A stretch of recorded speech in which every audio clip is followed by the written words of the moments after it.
আমি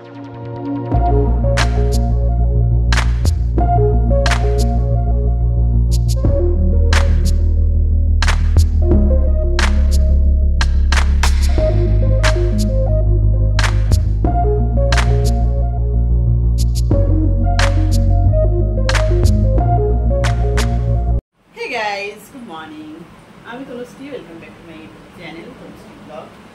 good morning বলছি, এখন বাজে মর্নিং নয় গো, সরি আফটারনুন। এখন প্রায় 12:30 1টা বাজতে যায়। তো রেডি হয়েছি, সকাল থেকে বেশ ঝিরঝির করে বৃষ্টি হচ্ছে, থামছে। তো ভাবলাম যে চলো আজকে না হয় বৃষ্টির মধ্যে একটা শ্যুট করে আসি। আজকে একটু শাড়ি শ্যুট করি, অনেকদিন করিনি। বাট দেখ আমি রেডি হয়েছি, আর এখন কাঠটা একটু রৌদ্র বেরিয়েছে, আর আমি জানি মেঘলা রয়েছে, তো সানস্ক্রিনটা মাখতেও ভুলে গেছি। তো আজকে আমার গাল হবে বেগুন পড়া। ওকে, যা রৌদ্র বেরিয়েছে না, বেগুন পড়া হবে। তো দেখো সব কিছু মোটামুটি রেডি কমপ্লিট। এবার কানের দুল নিয়ে আমার সমস্যাটা বরাবরই আছে, কোনটা পরবো কোনটা পরবো না। অনেকগুলো বের করেছি, কিন্তু বুঝে উঠতে পারছি না কোনটা পরবো। এগুলো খুব ভারী ভারী হবে, এইটা হালকা হবে। এটা পরবো নাকি এইটা পরবো?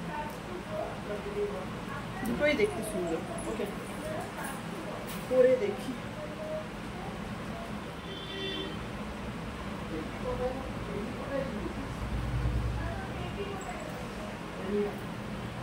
আয়না, মুখ দেখতেও পারবো না, কানে আবার কি করে মুখ দেখবো? কোনটা বেশি ভালো লাগছে বলো? এই ঝোলাটা আর এইটা? এইটা বেশি ভালো লাগছে না ঝোলাটা এটার থেকে?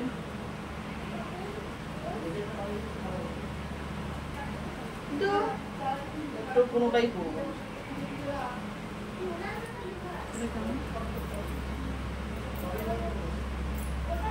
চলো এটাই করে নিচ্ছি। ওকে, তো একদম হয়ে গেছি রেডি। চুলটা শ্যাম্পু দিয়েছি, ভেজা রয়েছে, তো আজকে কিছু করার নেই, ভেজা চুলেই শুট। কারণ কি বলবো, দেরি হচ্ছে, ফিরতেও হবে, তার জন্য। আর চুল শুকনো করে ড্রায়ার দিয়ে শুকনো করে বেরোনোর মতো আর সময় হচ্ছে না, মানে হবে না, বুঝলে? তো আমি একদম কমপ্লিট রেডি। তো দেখতে থাকো ফুল ভিডিওটা।